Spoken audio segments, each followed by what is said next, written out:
పహల్గామ్ దాడితో మాకు సంబంధం లేదు అని పాకిస్తాన్ వాదిస్తోంది సార్. కానీ రక్షణ మంత్రి ఖవాజా ఆసిఫ్ చాలా క్లియర్గా చెప్పేశారు, ఉగ్రవాదం ఉంది, కొన్ని దేశాల ప్రయోజనాల కోసం మేము ఉగ్రవాదాన్ని పెంచి పోషించాము అని గతంలో ఖవాజా ఆసిఫ్ కమెంట్ చేస్తే, రీసెంట్గా మాజీ మంత్రి బిలావల్ భుట్టో కూడా దీన్ని అంగీకరించారు సార్. టెర్రరిస్టుల విషయంలో తమ దేశానికి ఒక గతం ఉంది, ఇదేమీ రహస్యం కాదు అని చెప్పి. భారత్ మొదటి నుంచి ఇదే కదా సార్ చెప్తోంది. అంటే భారత్ వాదనతో ఈ నాయకులు సమర్థించినట్ట వాదనని. అంటే బిలావల్ భుట్టోనే కాదు, పాకిస్తాన్ లీడర్స్ రోజుకో స్టేట్మెంట్ ఇస్తున్నారు. మీకు బిలావల్ భుట్టో స్టేట్మెంట్ అంతకుముందు చూస్తే, సింధు నాగరికత మేమే కస్టోడియన్, సింధు నదిలో నీళ్లు గనక ప్రవహించకపోతే రక్తం ప్రవహిస్తుంది అన్నాడు. అసీం మునీర్ కన్నా తీవ్రంగా మాట్లాడాడు. ఎవరి రక్తం ప్రవహిస్తుంది అంటే ఉద్దేశం ఏంటి? అంటే సింధు నది జలాలను పాకిస్తాన్కి ఆపాం కనుక అందులో రక్తం ప్రవహిస్తుంది అని. కానీ రక్తం ప్రవహిస్తుంది అంటే మేము భారతీయులను చంపేస్తామని కదా ఆ దేశ నాయకుడు మాట్లాడే తీరు. కానీ తెలియదు కావచ్చు, ఒక సింధు నదిలో కాదు, సింధు, జీలం, చినాబ్ అన్ని నదుల్లో పాకిస్తాన్ వాళ్ళ రక్తం కూడా పారుతుంది. ఒక్క రక్తం పారదు యుద్ధం అంటే జరిగితే. పాకిస్తాన్ ఎక్కువ నష్టపోతాం మనకన్నా. అంటే ఆర్మీకి కనీసం ఇదివరకున్న సపోర్ట్ కూడా లేదు.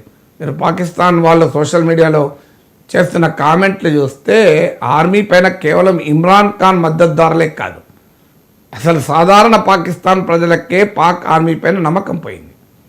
ఎందుకంటే ఇప్పుడు బిలావల్ భుట్టో తాత జుల్ఫికర్ అలీ భుట్టోను చంపింది ఆర్మీ. బిలావల్ భుట్టో మదర్ బెనజీర్ భుట్టోను చంపితే ఇప్పటి వరకు ఆ కేసు లేకుండా చేసింది ఆర్మీ.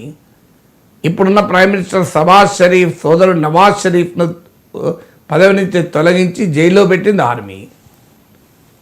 ఇలా ఆర్మీ ఇమ్రాన్ ఖాన్, నవాజ్ షరీఫ్ వ్యతిరేకంగా ఇమ్రాన్ ఖాన్కు వ్యతిరేకంగా నవాజ్ షరీఫ్, భుట్టోలకు వ్యతిరేకంగా షరీఫ్లకు వ్యతిరేకంగా భుట్టోలను ఇలా ఆర్మీ చేస్తూ వచ్చింది. అందువల్ల ఆర్మీ బాధితులు ఈవెన్ బిలావల్ భుట్టో కూడా ఆర్మీ బాధిత కుటుంబమే.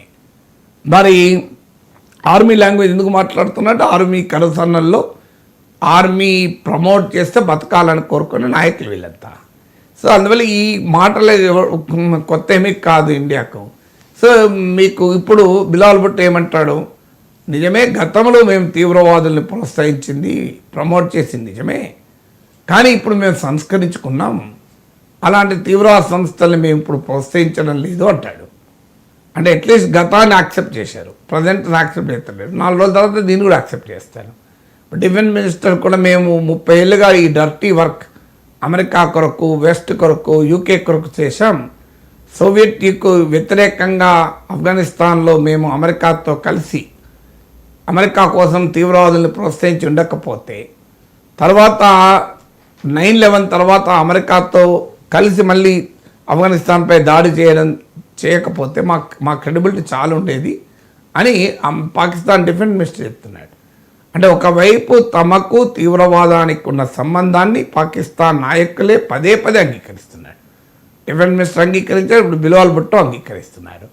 మరోవైపు భారతదేశం పైన కారాలు మిరియాలు నొరుతూ, కత్తులు నొరుతూ మేము అంతోళ్ళం కాదు, మేము ఇంతోళ్ళం కాదు అని మళ్ళీ మాట్లాడుతున్నారు. మీరే అంగీకరిస్తున్నారు కదా, తీవ్రవాదులకు మేము మద్దతు ఇచ్చాం. పాకిస్తాన్ డిఫెన్స్ మినిస్టర్ అయితే we have backed, supported, trained, funded terrorist అన్నాడు. 4 పదాలు వాడాడు, backed, supported, trained, funded. Sky న్యూస్కి ఇచ్చిన ఇంటర్వ్యూలో.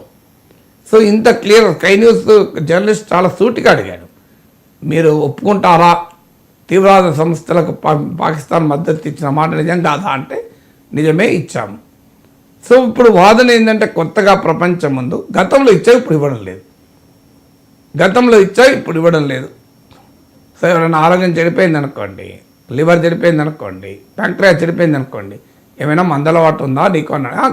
అంతకు ముందు తాగేవాడిని, ఇప్పుడు తాగుతలేను, లేదంటే ఇప్పుడు ఒక్క పెగ్గు ఇప్పుడు చాలా తగ్గించాను అని డిఫెండ్ చేసుకుంటారు. చూడండి, ఏమన్నా చూడండి. సో ఎందుకంటే తన ఆరోగ్యాన్ని తానే చెడగొట్టుకున్నానని చెప్పదలుచుకోలేదు.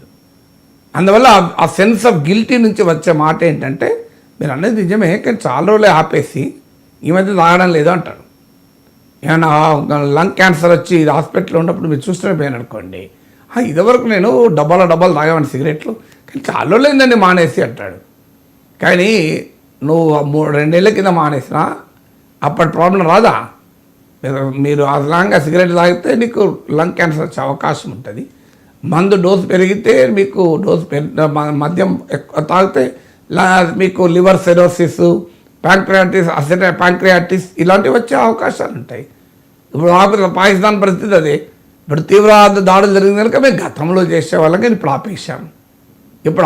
ఇప్పుడు చేయడం లేదు అంటే ఇప్పుడు ఆపేస్తే ఆగుతుందా? ఒక టెర్రర్ మిషనరీ క్రియేట్ చేసి పెట్టి ఆ టెర్రర్ మిషనరీ పాకిస్తాన్ రాజ్య వ్యవస్థలో భాగమై, పాక్ ఆర్మీలో ఇంటెలిజెన్స్ వ్యవస్థలో భాగమై మేము మార్చాము, మేము ఆపాము అంటే ఎవరిని పిచ్చోళ్ళని చేయాలి? అందువల్ల అది పాకిస్తాన్ నాయకుల వ్యాఖ్యలు ఆ దేశ సెన్స్ ఆఫ్ గిల్టీని, మేము దోషులము అనే భావన వాళ్ళకు కూడా తెలుసు కనుక వాళ్ళ సెన్స్ ఆఫ్ గిల్టీని, సెన్స్ ఆఫ్ హెల్ప్లెస్నెస్, నిస్సహాయతను తెలియజేస్తుంది తప్ప ఇంకోటి కాదు. ఇక పాకిస్తాన్